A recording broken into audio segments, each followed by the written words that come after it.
La ilaha illallah, inna lil mawti sakarat.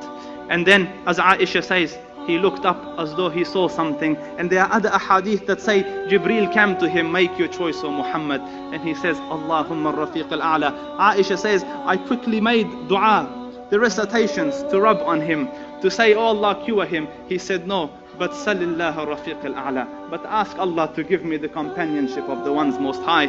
So then, in this situation, with the siwak having just been completed, and he having made his choice, and the hand trying to put water on its face, the hand fell. And Aisha radiallahu anha realized that the Prophet sallallahu alaihi wasallam has passed away. And of the cry, the heartache, you can't imagine it. So then she sent for Abu Bakr as-Siddiq. And the hadith of the Prophet sallallahu alaihi wasallam, that as the hand fell, the room became filled with fragrance. A smell, a perfume, a scent covered the room.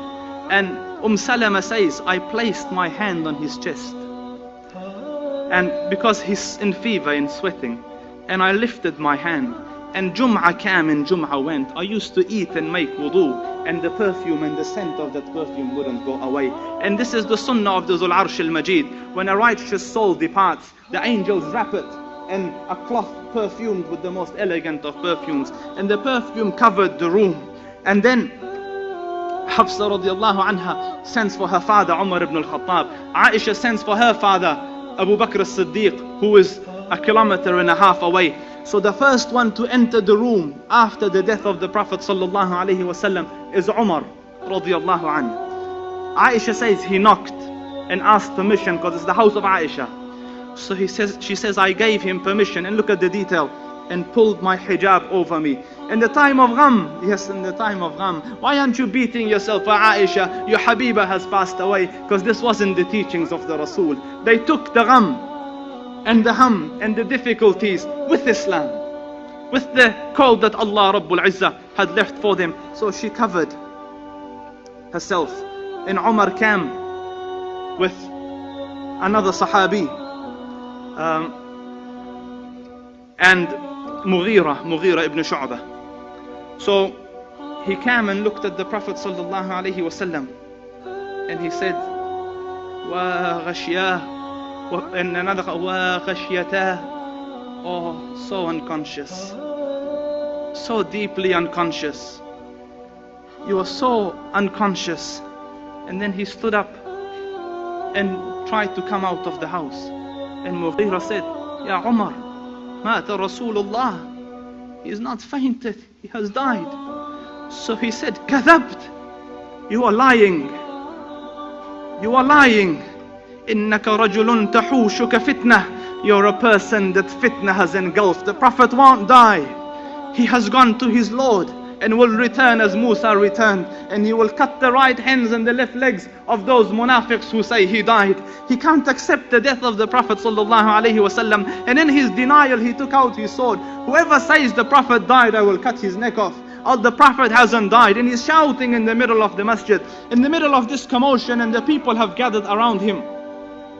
Abbas ibn Abdul Muttalib, realizing the situation, says, Ya ayyuhan nas, O people, is there anyone amidst you who has heard? And it's a confusing time, because they don't know what's happening. Umar, one of the greatest of the ummah, is shouting he hasn't died, and the news is coming from the house, he has died. So Abbas ibn Abdul Muttalib stood up, O people, is there anyone who has heard anything from the Prophet to the effect that I won't die? And they said no, and Umar said no. So then Abbas ibn Abdul Muttalib said, I make you witnesses over yourselves that Allah Rabbul Izzah, nor the Prophet has given any guarantee that he will live forever. As such, the Prophet sallallahu alaihi wasallam has died. This was the first utterance that it came. And then Abu Bakr as-Siddiq came, radiyallahu anka ya Abu Bakr. He came from Sunh, and he entered the room of his daughter, and the other wives who were sitting there covered. And then he went, and the Prophet is lying, salawatu rabbi wa salamuhu alayh, his face glowing bright. So he removed the cover from it. And then he radiallahu anhu leant over and kissed the blessed forehead of the Rasul.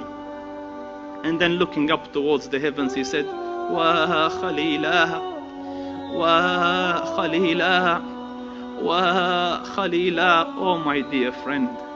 Since childhood they're friends. In the ghar they were friends. He gave him his young daughter in marriage. He was the closest friend of the Prophet, the confidant of the Rasul, his best. Wa Khalilah, oh dear friend.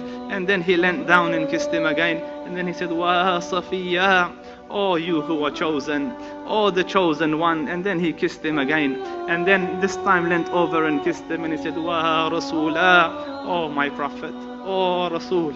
And then he says, the death that Allah Rabbul Izzah prescribed upon you, you have tasted it. Allah won't let you taste this death twice. And what the son of Khattab says is nothing. And then he radiallahu anhu walked out of this room, and Umar is still shouting. So he said, Ala rislika ya Umar, sit O Umar, sit O Umar. And Umar ibn al-Khattab is still shouting. So then he sallallahu alayhi wasallam, he radiallahu anhu walked to the mimbar in the front of the masjid, and then he gives his timeless words to the ummah. Whoever was worshipping Muhammad, understand that Muhammad has died. But for those of you who are worshipping Allah, understand Allah Rabbul Izzah is eternal and doesn't die. And then he read, وَمَا مُحَمَّدٌ إِلَّا رَسُولٌ قَدْ خَلَتْ مِنْ قَبْلِهِ الرُّسُلُ أَفَإِنْ مَاتَ أَوْ قُتِلَ انقَلَبْتُمْ عَلَىٰ أَعْقَابِكُمْ وَمَنْ يَنْقَلِبْ عَلَىٰ عَقِبَيْهِ فَلَنْ يَضُرَّ اللَّهَ شَيْئًا. Muhammad is not but the Prophet. Prophets have come before him. Prophets have died before him. If he dies or is killed, will you forsake the deen? Will you turn back on your heels? And then Umar says, it's as though I had never heard the verse, and hearing it he felt the truth sank. The Prophet ﷺ passed away.